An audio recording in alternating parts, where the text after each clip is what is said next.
Okay, so welcome everybody to this CAQDAS webinar. It's our second one of the new year. And myself, Christina Silva, and my colleague Sara Bullock are here from the CAQDAS Networking Project. And we're very pleased to have you all here today. So thank you very much for being here. A couple of things to tell you about before we get started with the main session today. Some of you might be aware that we've got a couple of new initiatives. First of all, some information about the hot topic of AI in qualitative analysis on our new pages. And we've also got a new blog where we're posting ourselves about issues relating to the use of digital tools for qualitative analysis and also having guest posts. So do check those out if you haven't done already. We've also got lots of methods events coming up here. I've just put a few coming up in the next couple of months. Our next webinar is actually on the 3rd of March. That's not quite yet ready to register for, but it will be in the next couple of days. So if you're interested in AI, critical thinking and reflexivity, then do join us for that session on the 3rd of March. But what I really want to do is get straight onto today's topic, which is how qualitative data analysis happens. And this is going to be a webinar whereby the editors and some of the authors of this wonderful new book are going to share with us a little bit about the topic of qualitative data analysis and how that happens. Because we really want to get going and hear what they have to say, I've just listed here our speakers today, and we're going to pop their profiles into the chat so you can find out more about each of them as they speak. So what I'll do now is just pass straight on over, and we can hear from the editors of this book all about how the project came about. Okay, so thank you very much for inviting us to talk about our book. I'm Áine Humble. I'm one of the co-editors of this book, along with Elise Radina.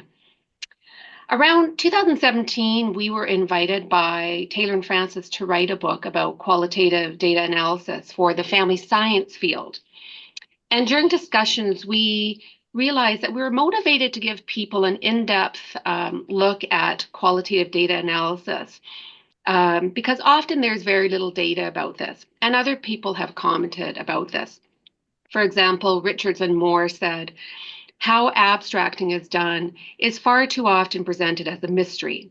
A constant theme in the literature is that the theory emerges from the data, but we have never had the privilege of seeing such an aspiration. So we were inspired by that quote to create the title for our book. Now, a main reason why qualitative researchers don't provide a lot of detail about their analysis is often the limited number of pages they have or words they have for publications. They may not be asked to provide more detail as well. And it can feel vulnerable to write about to give that kind of detail about your data analysis. And years ago, one of our contributors from our first book talked about this. She said, data analysis is our most vulnerable spot. It's the area of our research where we are most open to criticism. Writing about data analysis is exposing ourselves to be open to criticism. So with that in mind, we were able to work on this first edition of the book to try to get into that detail, to dig into the weeds about, what do qualitative researchers mean when they say themes emerged? And not everybody is necessarily talking about themes as well, but just getting into that detail. So we want to get past those vague representations of the analytical work.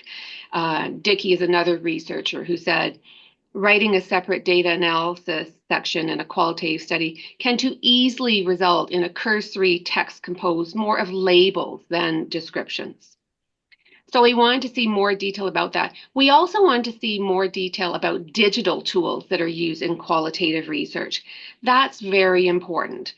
especially with programs adding on more automated functions, such as transcription. We've got sentiment analysis, and now the incorporation of Gen AI components into some of the programs.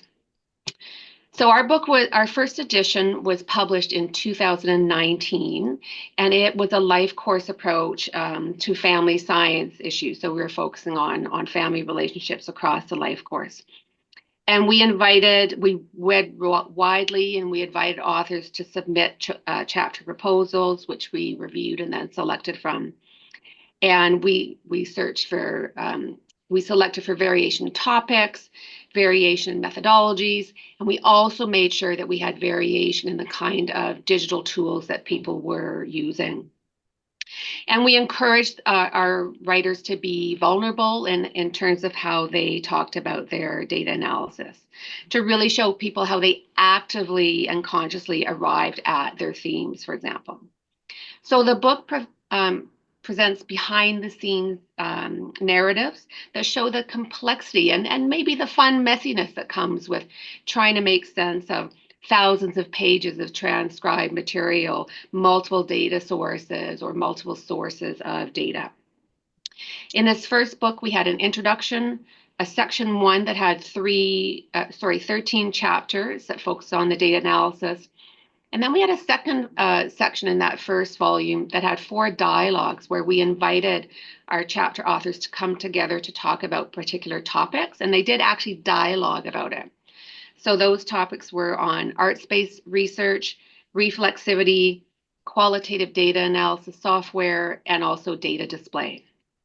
And then we had a companion website where there were really important screenshots of tables of figures, of qualitative data analysis software, images of their coding process, and so on that accompanied the book. So that book was quite successful, and then we were invited by Taylor and Francis to publish a second volume, which we call Expanded or Volume 2. And we have the same format for the chapters. We curated 13 chapters from an open call this time. It represents a much broader range of disciplines, not just the family science field. And they are documenting the data analysis for works that were published between about 2019 to 2022. So again, the intent of these chapters is not to give a step-by-step research formula, but to provide readers with a variety of stories about how data analysis actually occurs. And again, to be mindful of how there are many ways of analyzing qualitative data analysis, we deliberately made sure we had various methodologies, various forms of data collection, various topics, and again, also various digital tools. So specifically in terms of qualitative data analysis software programs, we have ATLAS.ti, Dedoose, MAXQDA, and NVivo represented in the chapters. We do have more methodologies this time. We have 2 chapters on mixed methods. One is qualitatively oriented and the other is quantitatively oriented.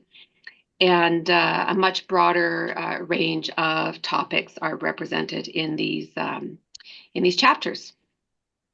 Now, in between the 2 editions, and as an earlier outcome of the first edition, Elise and I shared a 2014 article by Johnny Saldana, who some of you may be familiar with, and we engaged in our own dialogue about qualitative research. And Johnny discusses how researchers label themselves or not as a certain kind of qualitative researcher. And we both connected with Johnny's points about not being really stuck with a particular label, not fully embracing a label. And Elise, for example, said that she is more interested in the question and getting into the answers in whatever way makes sense rather than holding on tightly to one school of thought. So in curating this edition, we focus routinely on trying to draw out the authors in terms of their own positionality, in a desire to more understand the human tool or tools that were used in the craft and what they were about. And we often ask the authors during their chapter revisions to review their humanness, because understanding where the individuals are in the work is really essential to feeling connected to the story. And so we, both Elise and I hold a subjective epistemology. We recognize a range of other epistemologies, and we really try to draw authors' positionalities out in their chapters. This shows the chapters and the content that's covered in the book. So we've got 13 main chapters, and I also want to point out we added a concluding chapter into this book as well. So these are the first 7 chapters: family science, health promotion, sociology, gerontology. And then the other chapters are public health, criminology, sociology, education, and exercise and sport science. And the 2 chapters that I have highlighted here are the chapters that are going to be talked about in this webinar today. So the 2 chapters discussed today are Sara Grummert and Siduri Haslerig, a very interesting one about racialized media coverage of college football. And then our second chapter is by Meredith Ford and Cornelia Santos about visualizing relationships to explore opportunities for family engagement in diabetes and hypertension management.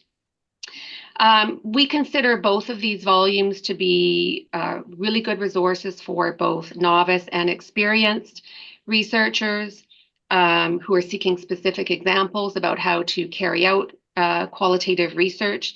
There's so much to be learned about it. And in fact, as a result of the first edition, Elise and I were both inspired to try arts-based research, which we had never done before. So this was a really fun experience with people.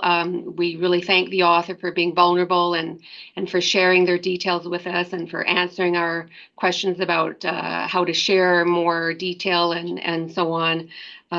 It was a lot of fun to do that with them. So I will pass along to the next person. Thanks. Good morning or good afternoon, everyone. Again, thank you all for organizing this and really for allowing us to be a part of that expanded edition. It really helped both my colleague, aka my wife, Siduri, who can't be here today, think more deeply about qualitative data analysis, especially when we're communicating it to others, which I'm finding, I don't know about y'all, but in this AI era, I'm finding it even more important to explain what qualitative data analysis means on a practical level. So today what I want to do, and Christina or Sara, please feel free to interrupt me if I'm going longer than 12 minutes. I want to make sure we have a good discussion. We collected this data that I'm going to talk about 8 years ago, so we've been talking about it a lot. I'm going to try to switch it up today and really focus on the method and the digital tool. So I'm just going to provide a brief overview of the study context so you know what our research purpose and focus was. I'm going to talk a little bit about how we approached video data and really the complexity of video data and why we chose to code directly on video in the first place. And then I'll go through and actually show you screenshots from the chapter that we have in the book that shows really how we used Dedoose and how we mapped our method onto that specific digital tool. All right, so first off, to explain this massive project that had over 100 hours of video data involved, it was part of a larger study where we were examining really the political influence of sport media more broadly, but we honed it in. We're both higher education scholars, so we honed it in on college football. So broadly, we were looking at the political influence, but for this specific paper that we provided a reflection on, we were really looking at sport media's either disruption or reinforcing of racist and anti-Black sentiment throughout society. In the examples I'll show you today, we were focused on how pain was portrayed, both in the pregame show, which I'll talk about in a moment, but also throughout actual game footage. So in terms of why or who they showed replays of in pain, commentary related to who was deserving of empathy, whose safety they were concerned for, etc. We honed in our data collection, I guess you could say, on ESPN's College Game Day. I don't know if there's any like big football fans here, but College Game Day, it's the most watched college sport franchise ever. And I want to know if that's still accurate, because if soccer may have overtaken it globally, but especially in the US market, millions of people watched the 2016 season. This is the data that I'll be talking about today. There's a pregame show. The pregame show is 3 hours long, where they're really just setting a narrative for the whole week and the whole college football landscape. And then there's also a game of the week that we focused on. So they would pick a specific game to focus on, and of course, craft storylines around that game. What's unique about this is they have a traveling set. So they actually go to higher ed campuses across the US. They plant their set there. And so they're integrated into the college campus community, which we argue kind of heightened the magnitude of the harm that they were doing there as well. For our theory, I don't want to go into this too much, but it was so important for why we chose to direct code video. So we were using agenda setting theory by McCombs and Shaw in 1972. And of course, folks have built off of their original piece.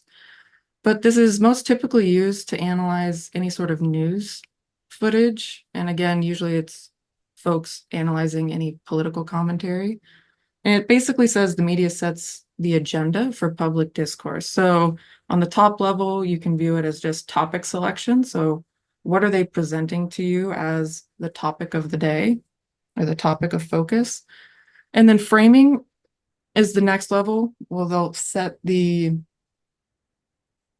stage for how to think about that specific topic. And then there's priming on a more, I guess you could say, subconscious level, where they're overlaying characteristics for you to associate with that specific topic. So this was a really ideal method, well, theory to guide our method of direct coding video data, because there's so much nested within video data when you think about commentary, other audio things that may be happening in the background, and then of course all the visual data that's coming to you through video. So again, I hit on this, but I just want to bring up the massive amount of data and why a digital tool was necessary. So it was 16 weeks of coverage. Again, there's that 3-hour pregame show. And then the game of the week lasted usually 4 hours. But we were not coding for any commercials. So that brought down the time, thankfully. So we ended up with over 118 hours of actual broadcast data to analyze. We also collected supplemental documents, such as rosters, especially when we were trying to understand racialized narratives that the commentators would portray. In terms of analytical method, we focused most of our attention on the constant comparative method, which I'll talk about a little bit later. And then after this initial piece, we revised or just took another pass at the data through reflexive thematic analysis. But that's kind of beyond the scope of this presentation today. All right, so why code video? At first, when Siduri and I were telling people about this project, often folks would portray us coding video as a shortcut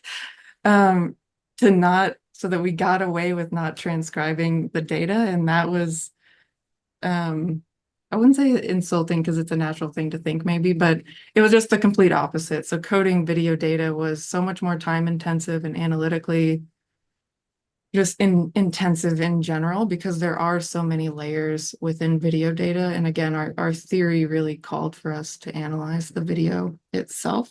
So it really maintained the coherence and kind of the raw form of that data that the public was experiencing. Rather than extracting it all into a transcript, it would be very bare bones, and it just wouldn't have been the same analysis at all.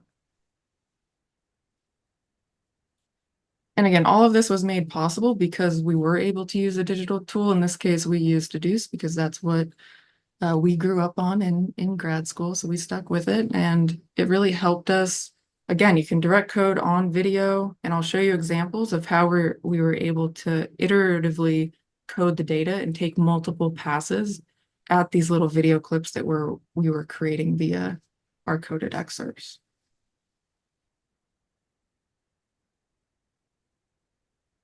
All right, quick note on the complexity of video data. This is something that we ended up with after our analysis, and this is outlined in the chapter in the expanded edition, I would say more beautifully than is on this slide here. So when we think about just the layers within video data, of course, you have the audio. So we were looking at the commentary itself, like you would get from a transcription, but also the tone and intonation, how they were saying it, the music overlaid maybe behind the commentary or to lead into different commercials, any voiceovers that were happening on pre-produced segments, and then also background noise. So they were on a college campus and they were choosing who was most visible in their camera frame. So that was also a point of data. And then you have the visual. So it was really interesting to code not only what was on the screen, but take a step back and think about the production decisions that were going into how they were getting that quote unquote frame of focus. So you also have decisions about replay, pre-produced graphics, different signs they would show in the audience. All of those were decisions those producers were making that were significant. And then, of course, you have the convergence of visual and audio data. And this was really significant to our analysis, especially this mismatches point. So this just means that what they're showing you on the screen is almost in direct opposition with what they're saying as commentators. So an example would be there's a player writhing in pain on the ground, but the commentators are talking about how durable and strong this person is. So there's a direct mismatch that's contributing to that priming function that we talked about. Then we also have pre-produced segments. These are almost like little mini movies, quite honestly. They are heavily produced and different overlays as they switch from different talking points, and then also format and genre was important. I just want to check on time here. Another 3-4 minutes. Yep, okay. All right, so mapping our method onto Dedoose, I want to show you some examples of how we actually went through this, the nitty-gritty of it. So this is an example, a screenshot from our open coding phase. So 2 coders on this project. Coder fidelity was really important to us, though we also valued when we had differing opinions on something, because that led to really rich conversations that we documented via memos and really helped our analysis. On this screenshot here, you'll see these green bars. These represent quote unquote excerpts in Dedoose land. So just a snippet of this video clip that we were flagging as significant to our research questions and applying codes to. So the top row represents the first coder, myself, and then the bottom is Siduri. So we got to immediately see where we were having just different interpretations of excerpt length, or whether we should create multiple smaller excerpts, which is actually a huge decision that can really impact your analysis, especially if code counts mean something to you, which it did in our case. But then we were also able to just hover over and see, did our actual coding align?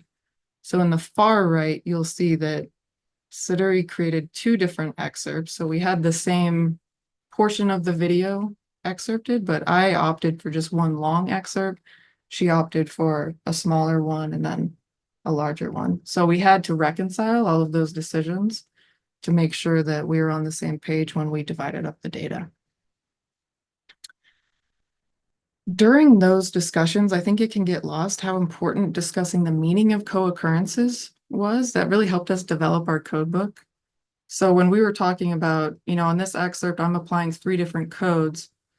Sometimes people want to create a new code that represents the summation of those 3 codes. It was really important for us to have those conversations and decide, do we need another new code, or are we going to rely on these co-occurrences to elicit that meaning for us. And that's usually what we ended up on. Next up, I just want to show a screenshot of a memo within Dedoose, so you can also link memos to your excerpts. This was really important for logging our analysis. With so much video, we did not want to have to go back through multiple times because how would you? It was just a massive amount of data. So we're really intentional to log all of our analytical thoughts, and we categorize those. And we always, of course, reviewed those during our meetings. And then this was really important. So discussing the constant comparative method, what you're seeing here is a screenshot where you'll see it says excerpt 1 of 295. So Dedoose, when you excerpt, it allowed us to create a distinct video clip that we could then just pull those clips via our code book. So in this case, we were coding, or we pulled all codes related to athletes of color, and we wanted to know how were they talking about athletes of color different from white athletes. So we were able to just hit next and cycle through to the next excerpt so that we didn't have to go back through every single 3-4 hour chunk of data to review those. So it was really great for adding nuance to our coding and just cycling through, again, to compare like with like until you get down to no more difference. It's also just nice to analyze your data in a different way. So it was provided a different vantage point rather than that huge 4-hour broadcast. You're viewing a 15-second clip. So it provides you a different lens. And then lastly here, again, code co-occurrence was paramount to this project. Pulling up code co-occurrence chart and identifying, in this case, it was really important to show the racialized differences in coverage. So here you're seeing a code co-occurrence chart related to injury and how injury was discussed, disaggregated by athletes of color versus white athletes. And again, you can click on any of these boxes to pull up the video clips behind it. So it was really, really helpful. All right, and then I'll leave it here. So if you're thinking about analyzing video directly, think through what it's either adding or limiting from your analysis. In our case, it was just really additive.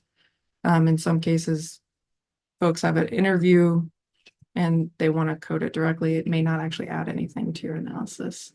So I'll leave it there. I know I went a little long. Apologies. Thank you all. And the deal is, if you have any questions, you can contact my wife. I do the presenting. She can do the question and answer.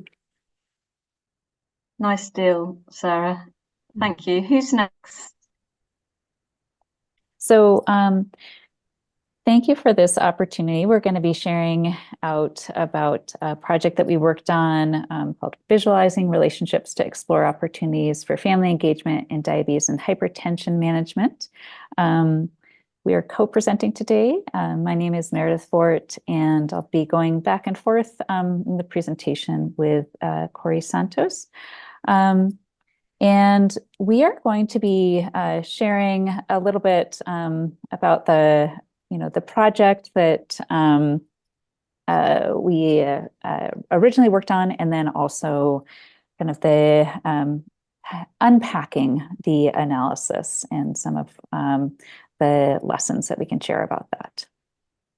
So in terms of the project overview, this is a study on family engagement in diabetes and hypertension management, an applied study that was really a pilot that happened at the first part in a pre-implementation phase of a project, a trial, an intervention trial that was going to be conducted in an urban Indian health organization. And it was the interviews and the feedback sessions that we'll be sharing about were conducted from May to October of 2016. We carried out semi-structured interviews with patients and family members or care partners who were receiving care at an urban Indian health organization, which is like a community health center in Albuquerque, New Mexico. And in addition to, or as a part of those interviews, we used visualizations. So you can see an example of an eco map up on the slide from Anne Hartman's article about eco maps. And then we also use genograms, which is essentially kind of that inner part of the ecomap. You can see just mapping out the family and multiple generations of the family with an index patient that's identified. The ecomap expands to the broader community and social environment and captures the relationships as well. And then we used timelines to also try and capture the experience of diabetes and hypertension, because the patients had both, to try and understand when they received their diagnosis and kind of capture a little bit of that historical perspective as well as the current moment. And then it was very important for us to have the opportunity to share back findings with patients and family members. As I mentioned, this is a very applied project and really focused on trying to understand strategies for family engagement and ways that could be incorporated into work in the future. So the patient participants, there were 23 who had type 2 diabetes and hypertension that we were able to interview. 14 identified as American Indian, and 9 were Latino, 8 of whom were Spanish speakers. So the interviews were conducted both in English and in Spanish. And the countries of origin of the Spanish speakers were Mexico, Cuba, and then also somebody who was US born speaking New Mexican Spanish. And the tribal affiliations were a range of tribal affiliations of the participants as well. Okay, so I'll go to the next slide. And Corey, I will turn it over to you to share a little bit about Santos. And I just this is some of our data where we're talking about the interviews. It's important learning for us is that we only had there was 13 people that identified people to be interviewed as key members for resources. That was a key learning, and here we describe, so only 10 people did not have a care partner that was interviewed. That was a key learning on our part. Next slide. So one of the important things that I want to talk about just briefly is the strengths of our diverse and multidisciplinary team. Especially in qualitative data analysis, you want to make sure that your team reflects your community. So we had members that actually were representing from a clinician, from an educator, from a public health person, and also real importantly, we had a person that was integrated into the community and a first language Spanish speaker. You saw here that this is like a Hispanic Native American community, and it's really important to have your multidisciplinary team reflect that. And we even strengthen our team by talking about our positions.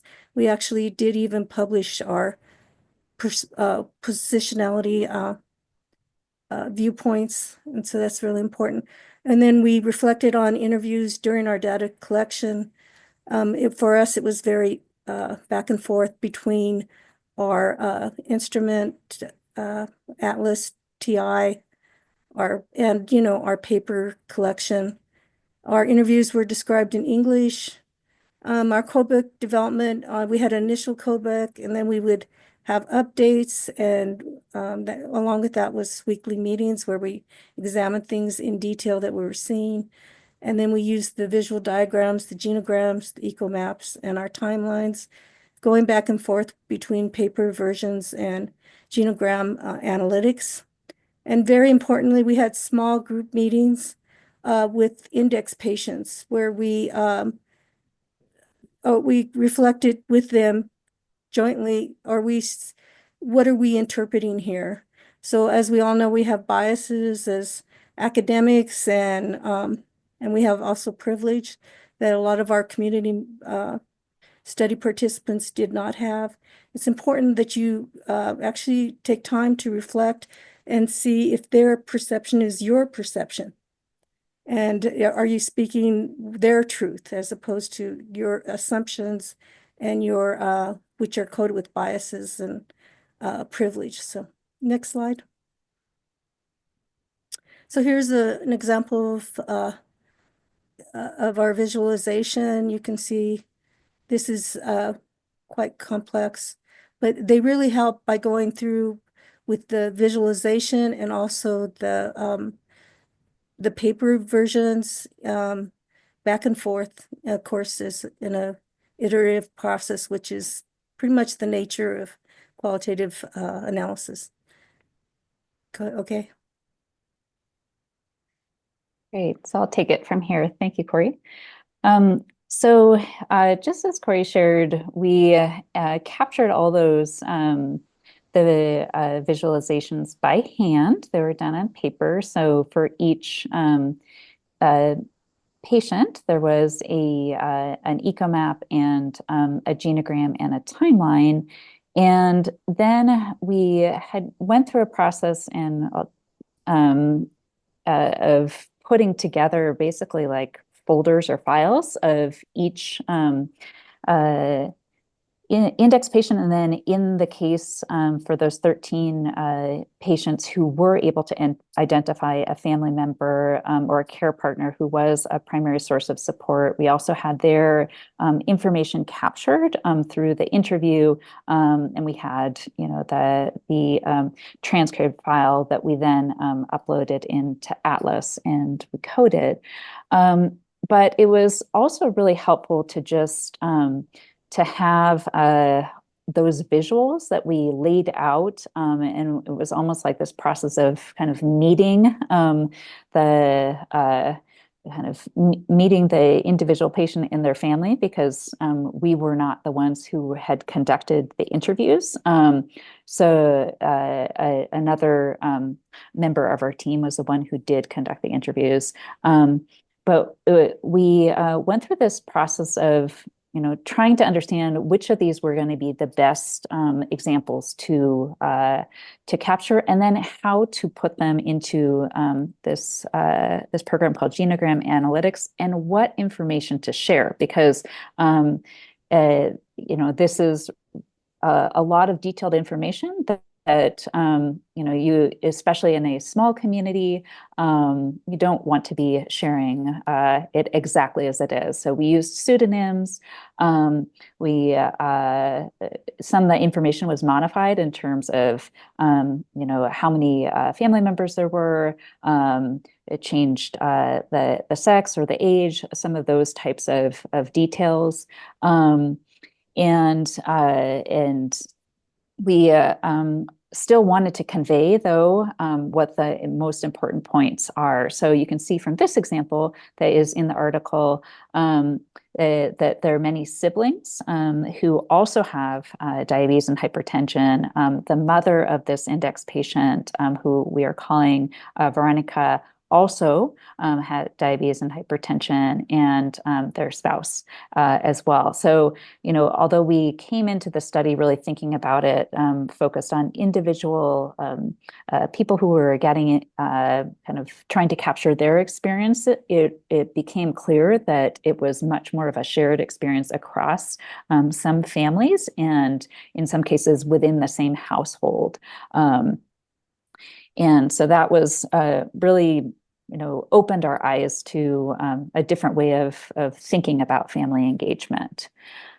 Also, this was especially important, understanding, you know, some people are in vulnerable situations with respect to immigration status. We also really needed to be very conscious about how we were going to protect their information, but still share it in a way where we could convey what was important to share. And then what Corey had talked about, this process of sharing back key findings in these small group sessions with index patients and a family member or care partner. We also did some separate sharing back with navigators who worked within the Urban Indian Health Organization. And that was with that broader project that was happening, the implementation trial. This was an example of we pulled together what was shared across all of the different eco maps, the 23 of them, and tried to capture the different types of sources of support that people accessed in order to improve the management of diabetes and hypertension. And what was revealing in one of those meetings was this recognition of a patient who was there. An index patient said, well, having all the arrows pointing inward really doesn't capture the reality of reciprocity, because even though we are the ones who are the recipients of support, we also give support. And we went back then to that patient's kind of file and looked, and it was really clear that was something, and also looked back at the transcripts and kind of captured this importance of reciprocity. And the other kind of feedback that we got in one of those sessions as well was from a family member support partner who recognized that just the visualization and recognizing all of those strengths and resources could be something for them to serve in this source of support. So they really saw value in the visualization as well. As I mentioned, and Corey mentioned as well, this, recognition of assumptions is something that we were really confronted with, and we wanted to make sure that we were holding ourselves kind of accountable as we were going through and looking at the different types of families that were being represented, and then also the family engagement and how it was being understood. And so we kind of went with that first kind of revealing finding of that not all of the people who took part in the study were able to identify a family member or support partner, that that was one of those kind of aha moments that we went through, and that's listed further down. This is just a screenshot of the top part of this analysis table. And then this other one of, support examples will be mostly from family. We did have an example, a number of examples of people who are not within the household, sort of that nuclear family. And then also people would refer to sources of support from far away. And then we had an example of roommates. So it just recognized that we were kind of opening up beyond what we had assumed or anticipated. And we went back and looked at quotes to kind of check us also, and kind of to help us understand what those assumptions were. I'll turn it over to you now, Corey. Hi, so we did many queries within ATLAS.ti, and this was to review the quotes and understand how people were referring to certain ideas.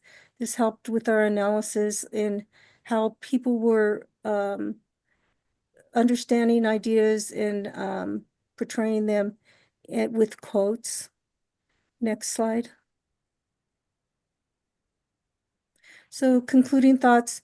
It's our combined coding and reviewing ATLAS.ti with visual diagrams on paper.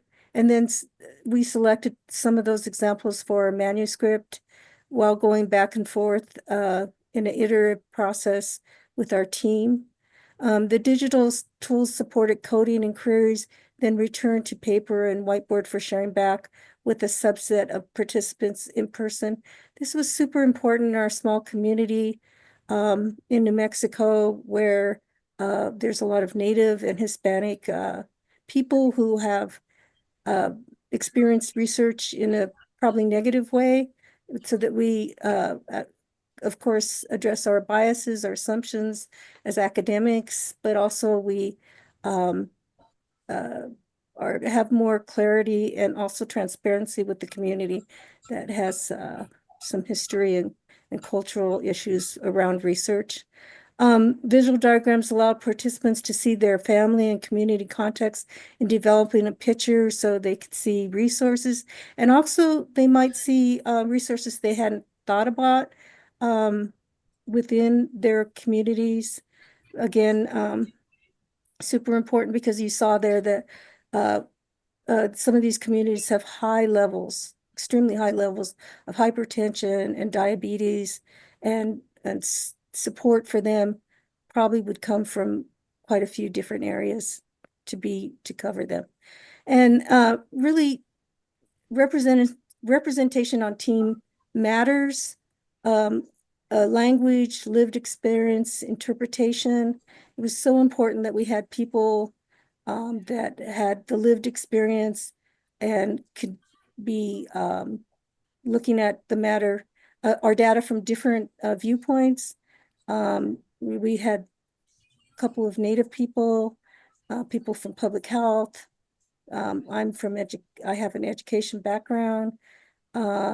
Meredith has a public health background. And we also had people that were integrated in the community. One of our team members had been working at that clinic for several years, and she also was a first language. Spanish was her first language, so that was super important. Just important to address our biases and our privileges, and make sure the data is accurate toward what our study participants were meaning. And anything more, Meredith? No, I think you covered it. I'll go ahead and stop sharing and turn it back over. Hello, thank you so very much. Thank you to both groups for giving us real insight into their chapters and the research that they had undertaken. But I have got a couple of questions for everyone in the last sort of 9 minutes that we've got here together.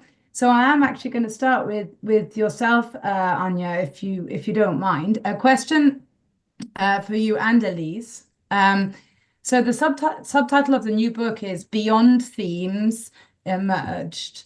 Can you speak a little bit perhaps about why you use this subtitle, and what issue does it sort of suggest that maybe that you see with using the phrase themes emerged? Yeah, I'll go ahead and respond to that, Sara.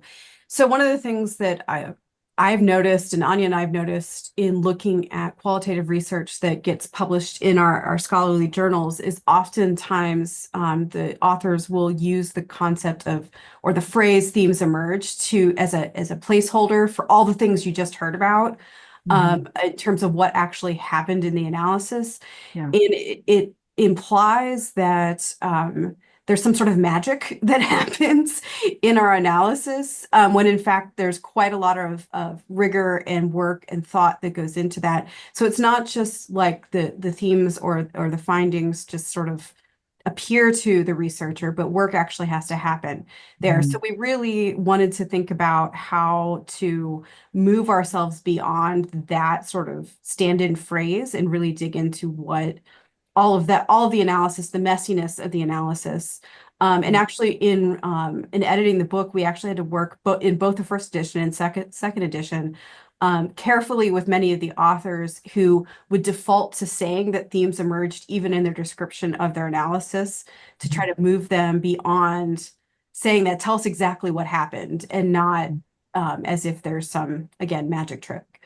Áine, yeah. Do you want to add anything to that? No, I think you've captured it pretty well, and it really was kind of fun to see how we had to kind of keep catching ourselves as we went through the 2 editions of the book to try to move beyond just saying that simple statement, to really unpack what it means to identify themes. Themes don't just emerge. We do a ton of work to actually identify those themes in our data. Yeah, absolutely. We see that every day with the people that we support at the CAQDAS Networking Project as well, opening that black box of analysis and saying, let's help others understand what we're actually doing in the process. Yeah, absolutely. Very, very illuminating and really examples of best practice shown there, and the extent to which that detail is forecast and put to the center of the discussion. Thank you so much. So I also have a question for Sara here. You spoke about the reconciling process for coding video with someone else. Can you talk us through how you did that? So did you do it live in the Dedoose platform? So inside the platform, and then make the changes in there together? Or did you do something else? And were there any big kind of disagreements about the coding along the way? Great question. So we were lucky enough to be in the same physical location. So we just pulled up Dedoose, just one of us logged in, and then we went through that reconciliation process. What that looked, well, let me just say, if we were separate, separated by space and time, we would have hopped on a Zoom call and done the same thing and just had one person making the changes. What we did before we made the changes was created a copy of the project, because we wanted that, quote unquote, the full messy open coding phase like logged, so that we could always come back to it or just show evidence of it. And then, oh gosh, so that was 2016 when we went through that process. Let me think of any huge, you know what, throughout the process, I've found that when you watch these 4 to 5 guys spout this rhetoric for so many hours, I started coding them almost harder than I did initially, like interpreting everything super negative. So there were like checks and balances on that, where Siduri would come in and say, no, like, is it really there? Let's look at it a different way. And then we would talk through it. But that reconciliation process was really important, because our code counts had to mean something, because we were displaying percentages at the end of the day that were disaggregated by race. So we really needed to make sure that there were no duplicate excerpts left. In order to do that, we chose which person in Dedoose, which account would have those final excerpts. So in that case, it was my account. And so then that was an extra audit. If Siduri had any excerpts in the system, we knew that we still had to reconcile those. I love that. The question was originally intended to get at the messiness of teamwork, but did you all notice that actually the messiness example that Sara chose was not messiness between 2 people, but messiness between Sara at time 1 and Sara at time 2, 3, 4, as she began to code differently. And so that's another beautiful example, isn't it, of just how over time our ideas are changing, we are changing, and just being reflexive of that all the time. And in that instance, the teamwork was a great check for that happening. Beautiful example. Thank you so much for that. So we have a question for Corey and Meredith, and this one is from Dan in the participants here. Were there any instances that you came across where you interpreted denial among family members about the disease? That is a great question, and I hope I put a response in. I saw that. I'm so sorry. That's no problem. Sorry. Wasn't sure if it went through, but I'll answer it as well. So for this study, there were not any family members who denied the condition. We did the process for identifying the index patients who we included in the study was to use a list from the clinic itself. And so that's how we identified the patients. And then the family members we talked to was really in the support role. So I guess maybe also thinking about that questions more, we weren't trying to double check whether or not the family member did or did not have the condition. But I don't remember instances of denial. What I did find in a previous study also on the topic of chronic disease management is that actually some people who did have the diagnosis hadn't accepted it.